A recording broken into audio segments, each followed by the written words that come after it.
As I always say, forget the polls. They're useless this far out, and even closer, their error margin is much too large to be of value. Forget the pundits. They talk off the top of their heads. They're sports talk radio. They have no scientific basis for a prediction.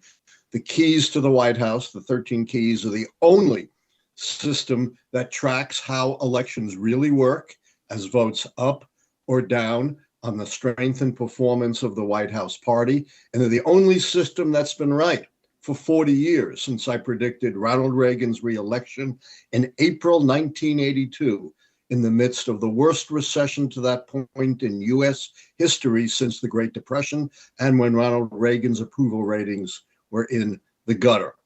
Before we track the keys, though, I want to spend a few minutes in telling you how I developed the keys. How did this system come about? You know, I'd love to tell you I developed the keys by ruining my eyes in the archives, by long and deep contemplation. But if I were to tell you that, to quote the late, not so great Richard Nixon, that would be wrong. I developed the keys, like so many good ideas, by serendipity. In 1981, I was a distinguished visiting scholar at the California Institute of Technology in Pasadena, in Southern California. And there I met another visitor, Vladimir Kailis Borak, the world's leading authority in earthquake prediction and the mathematical methods of pattern recognition. And he said, you and I are going to collaborate. And being brilliant and foresightful, I said, no, we're not. You know, earthquakes may be a big deal here in Southern California. I have to go back to Washington, D.C., where I teach at American University. Nobody cares about earthquakes there. And he said, oh, no, I solved earthquakes. Right. Then he said, get this. In 1963, he was a member of the Soviet scientific delegation that came to Washington, D.C. under JFK and negotiated the most important treaty in the history of the world. It's the reason we're all still around. You know what that treaty was, Sam? No clue. The Nuclear Test Ban Treaty. Thank you. That kept us from poisoning our atmosphere, our oceans, and our soil. And he said, look, I fell in love in politics in Washington, but I live in the Soviet Union. Elections, forget it. It's supreme leader or off with your head. But he said, you are an expert in American history and the American presidency, and maybe together we can work on solving the prediction of the most important elections in the world for the American presidency. So we became the odd couple of political research, the Soviet geophysicist and the US historian. And there are a couple of keys to how we developed the keys. Number one, we reconceptualized presidential elections in geophysical terms. Remember, this is 1981, not as Carter versus Reagan, not as Republican versus Democrat, not as liberal versus conservative, but rather in geophysical terms as stability, the White House party keeps power, earthquake, the White House party is turned out. And with that insight, we looked at every American presidential election from 1860 to 1980, going back to the horse and buggy days of American politics, when Abe Lincoln was elected, when we were an agricultural economy, women couldn't vote, most Black people were enslaved, there were no computers or polls or jet planes or automobiles or radio or television. And we looked at this 120 years of politics using Kailis Borak's method of pattern recognition to see what patterns were associated with stability and earthquake. We didn't do it randomly. We were guided by my theory that it is primarily governance, not campaigning, that counts. And you want to look at the strength and performance of the White House party. And that exercise led to the discovery of the 13 keys to the White House. These are simple integral parameters that are associated with stability and earthquake. And the keys are phrased as questions where an answer of true always favors the re-election of the White House party, favors stability, an answer of false, favors earthquake. And we came up with a simple decision rule. Don't even have to take your shoes off to use the system. 6 or more answers are false. Any 6. It's a totally nonlinear system, and every key counts equally as 1. So if 6 or more keys are false, the White House party is a predicted losers. Fewer than 6 keys, the White House party is a predicted winner. So 6 keys and you're out, 6 strikes and you're out. Now, we hadn't predicted anything yet. You got to be very careful because a lot of predictors bamboozle you into thinking they're retrospective analysis, where they're analyzing elections, no, the answer is the same thing as prediction. It's not. This was our developmental research. I made my first prediction based on the keys in the April 1982 Washingtonian magazine, more than 2.5 years before the next presidential election, when I predicted the re-election of Ronald Reagan in the midst of what was then the worst recession since the Great Depression, when Reagan's approval ratings were in the gutter and everyone was talking about a one-term president. The keys totally disagreed. 1988, around this time in June, George H.W. Bush was down 17 points in the polls to his Democratic opponent, Mike Dukakis. Every pundit, every pollster had written off Bush.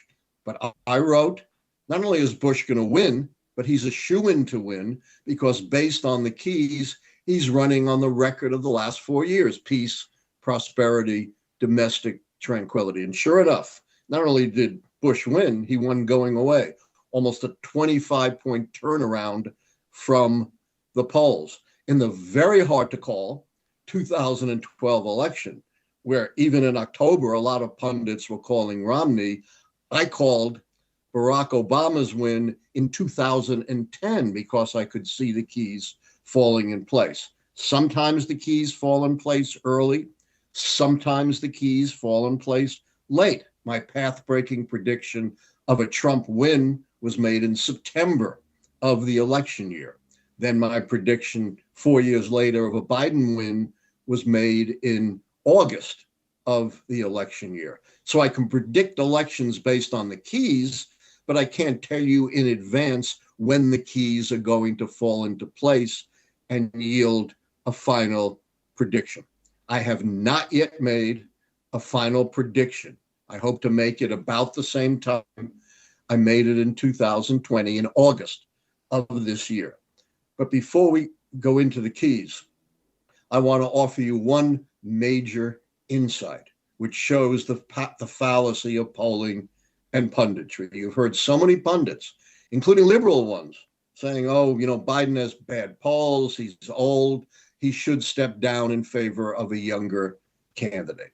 That's the same kind of mistake that led the pollsters and the pundits to be so dramatically wrong in 2016, to be wrong in 1988, to be wrong in 2012. Let's analyze that according to the keys. And it will show that according to the keys, by far the Democrats' best chance to win is with Biden running. If you look at key number 3, incumbent, right, Sam? Yes. Biden ticks off incumbent.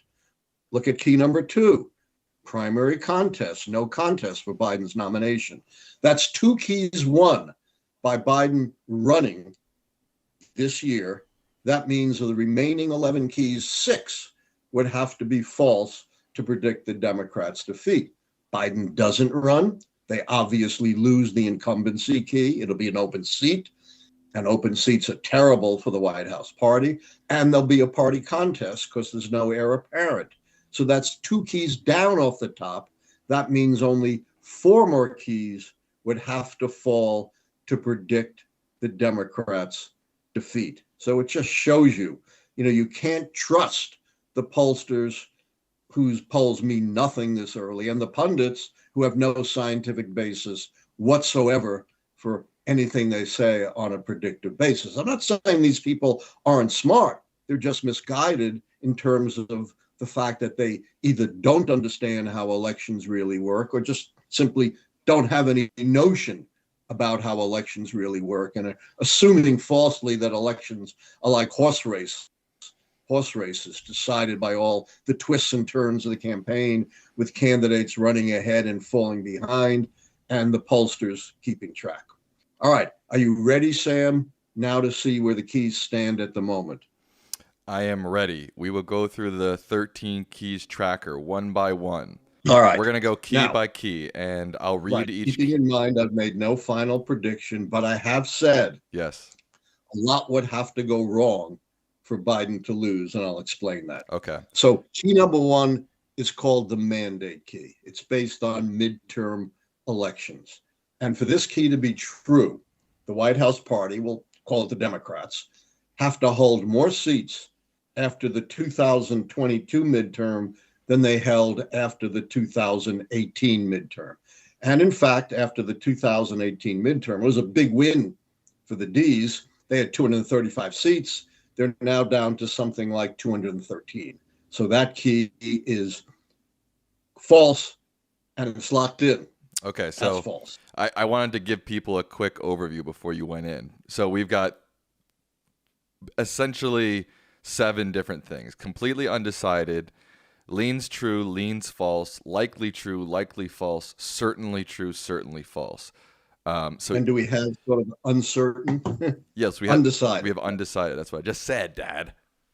Oh, I'm old. I miss things. Okay, so based on what you key number one is certainly false. Certainly false. There we go. So we've got 1 false, no true so far. Key number 2, the no. Clearly true. There's the no contest. For there to be a contest, the challengers have to get at least 1/3 of the primary vote. They're getting 10%, nowhere near. So that one is certainly true. Okay. That's because there's nobody in the Democratic Party who's challenged Biden, correct? Correct. Okay. Certainly true. True. All right, 1 to Key 1. number 3, he's the sitting president. Obviously, certainly true. All right. Key number 3 is certainly true. We've got 2 trues, 1 false. The third party key. Key number 4 needs a little explanation. Sure. It's whether or not there is a significant independent or third-party candidate. Now, what do I mean by that? When we did our research based on past elections to turn that key, an independent or third-party candidate had to get at least 5% of the vote. Obviously, I don't know that in advance. So this is the one time I have to use the polls, but I don't take the polls at face value, and I don't take them this early unless they're totally obvious. Rather, you have the Lichtman wasted vote theory. You know what that is? The wasted vote syndrome, Sam? No idea. So I love you, Ross Perot, but you can't win. Oh, right. So I'm not going to vote for you. So I use the Lichtman rules of halves. So that means as we get closer to the election, RFK Jr. has to be consistently polling at 10% or higher. Right now, he's all over the map. His vote has not stabilized. Just this week, I've seen him as low as 3 and as high as 12. So that one is undecided. Completely undecided? Completely undecided. Okay. If you pushed me, I would say leans likely. All right. Leans true. Let's do that just because undecided is boring. Leans true. All right. Leans true. Okay. There we go. Key number 5, strong short-term economy. All right. That's a very specific key. It's the recession key.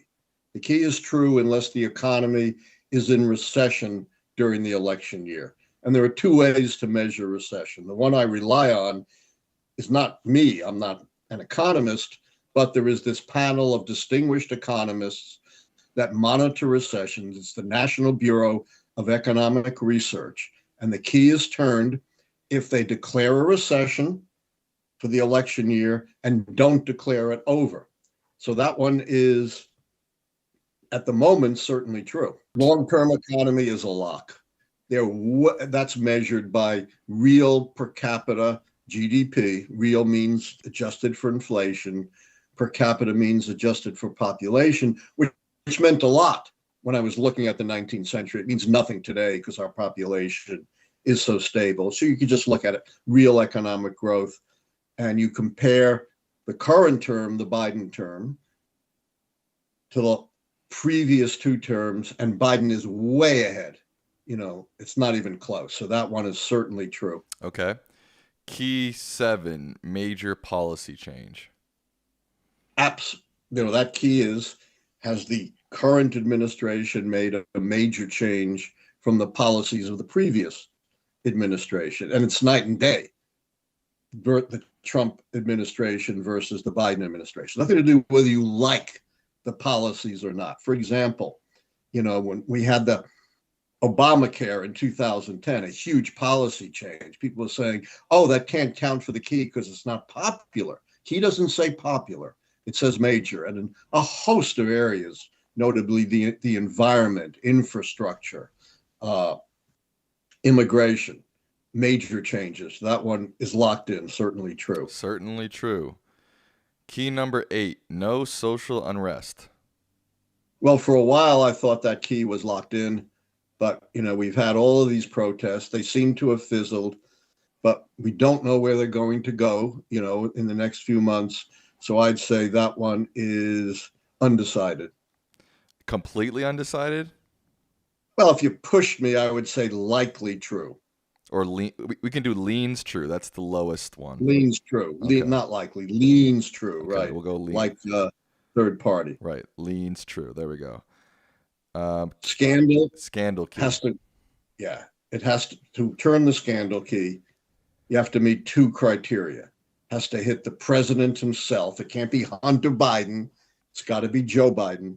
And there's got to be bipartisan recognition of scandal. So, for example, there are a number of Republicans, even if they might not have been willing to vote for impeachment, who certainly believed, that Trump had done a lot wrong during his administration. Same thing with Democrats during the Clinton scandals.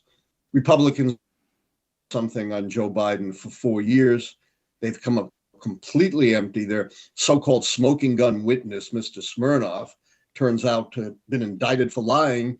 And what was he propagating, Sam? What kind of propaganda? Russian. From what country? Russian propaganda. So that one is certainly true. Certainly true. You don't even want to do likely. No, there's not going to be a sudden Biden scandal. If they couldn't find one for 4 years, they're not going to find one in the next few months. You heard it here, and folks. You're so deeply into the election season, there's no way any Democrats are going to come along with anything Republicans do. So there won't be bipartisan recognition. Right. Okay. All right.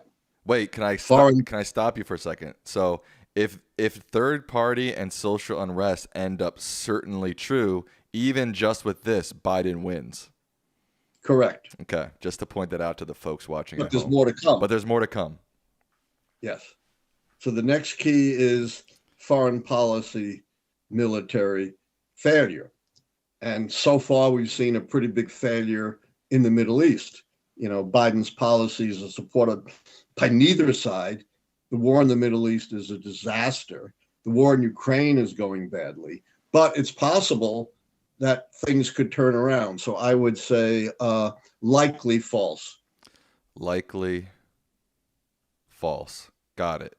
And the same thing with foreign policy success. Likely false. Likely false. Okay, he's gone down 2 keys suddenly.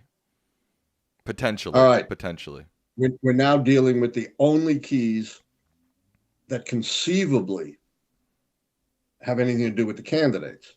Key number 12 is Joe Biden, one of these once-in-a-generation inspirational candidates like Franklin Roosevelt. And he clearly isn't. He's a vanilla guy, which is why you can't find a scandal, but he's no Franklin Roosevelt or JFK, so that one is certainly false. Certainly false. Okay. And key then we 13. Which is the only key that has anything to do with the challenger, and it says the challenger candidate is not. Remember, they're all phrased so an answer true favors the incumbent party. The challenging party candidate is not one of those truly once-in-a-generation inspirational candidates. and I've gotten some flack on this because I've never rated Trump that way, for the simple reason, when you got to read my book, by the way, to get the full explanation, Predicting the Next President. The next version is coming out in July. You can pre-order it on Amazon. It'll give you the full explication of each key and how all of these keys have been answered since 1860. So you know you got to answer the next one consistently. So I give that key as certainly true, because while Trump appeals to a narrow base, the criteria for the key is you have to be broadly appealing, like Franklin Roosevelt or Ronald Reagan, who won landslide elections. Donald Trump lost 2 elections by 10 million popular votes. There were a lot of Reagan Democrats. I've yet to find many Trump Democrats. So what's the sum? All right, folks. Wow. What a whirlwind of emotions that was, right, Dad?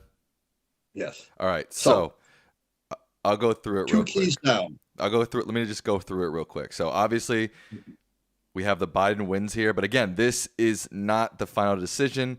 We still have 4 keys that are still in play. But the midterm, all of which, if they all turn against Biden, he loses. Right.